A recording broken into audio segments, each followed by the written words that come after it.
Growing concerns over the reasons and why Russia's military buildup in Syria is happening. Senior Obama administration officials said today they plan to accept an invitation to talk directly with the Russians about their actions in Syria.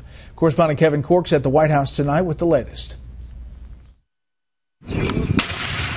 For a White House that's been reluctant to wade into conflict in the Middle East, the prospect of sharing a war zone in Syria with Russian forces is rife with potential problems. We've made clear that Russia's military actions inside of Syria, if they are used to prop up the Assad regime, would be destabilizing and counterproductive. Counterproductive, say White House officials, to prop up the regime behind much of the carnage in the Syrian civil war, which has already cost more than 250,000 people their lives and displaced 11 million others, a figure that includes some 4 million refugees, tens of thousands of whom are trekking toward Europe. The Russians, they want to fight ISIS, but they want to keep Assad in place because he's their bad guy, and they see him as a benefit to the region, not a liability. Which further complicates the fighting in Syria, because both the United States and Russia say they're fighting ISIS, but while Moscow is arming Damascus, Washington is looking to end the brutal Assad regime. A sluggish effort embarrassed by the recent revelations that despite spending more than $40 million so far to train Syrian fighters,